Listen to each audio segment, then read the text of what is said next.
Hi, today we're going to talk about papers. It can be really easy to get lost sometimes in papers.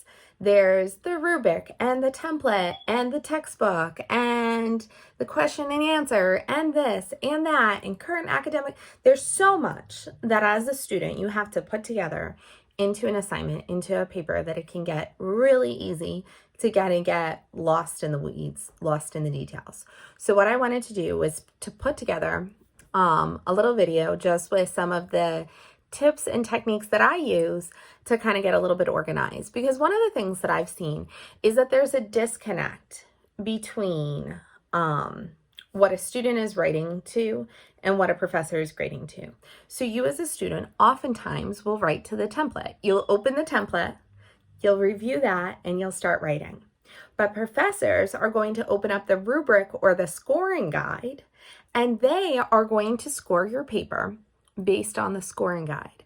So if you're just following the template, but the professor is going off of the scoring guide, there's a disconnect. And so sometimes you end up losing points because not everything that's needed is included.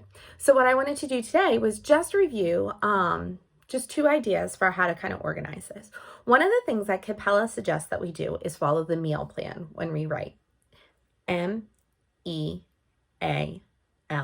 meal plan. With a meal plan, you have your main idea, your evidence, your analysis, and your link.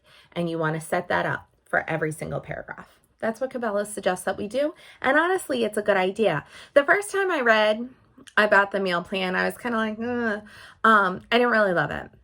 To be honest with you, I thought it was boring.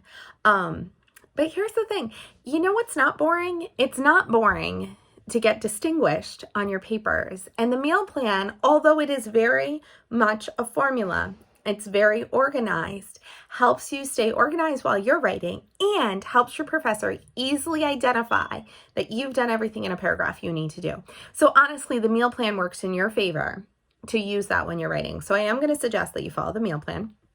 Attached to this video, I included a handout. It's very simple. It's very, very boiled down. It's the handout that I have on meal plans. So you can look that over. But the thing that I'm going to suggest that you do is I'm going to suggest that you take that meal plan idea and you take the scoring guide and you incorporate them both into a graphic organizer to help you when you start writing a paper. So when you start writing the paper, you're going to use the template and you're going to stay nice and organized with the template. But for your graphic organizer, you're going to go to the scoring guide. Open the scoring guide. You're going to look on the right-hand side at the distinguished column because we're distinguished writers here. You guys are. You are excellent, excellent writers. So let's focus on distinguished.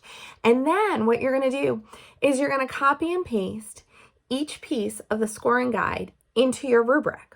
So on the left-hand side of your graphic organizer, right, you're going to have each piece of your scoring guide. You know, in the first block, you're going to have the first piece of the scoring guide. You're going to put it right there. And then next to that, you're going to have room to jot down some notes on a meal plan. What's your main idea attached to this piece of the rubric? What's your evidence attached to this piece of the rubric? What's your analysis? What's your link? And in that graphic organizer, you don't have to write out the whole thing. Just write out your ideas, maybe your notes, maybe mark down textbook for where you're going to use the textbook as your academic literature.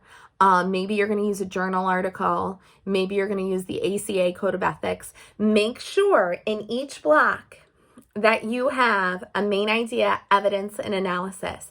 Make sure in each block that you're citing something, right? You know, where are you getting that information from? Why is that information important?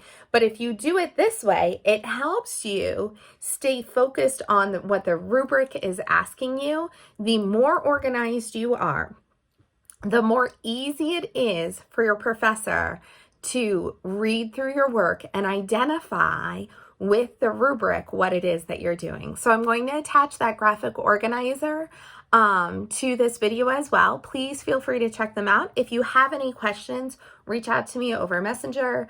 The course room messages, please reach out to me. I would be more than happy to sit down with you and kind of talk through this a little bit more.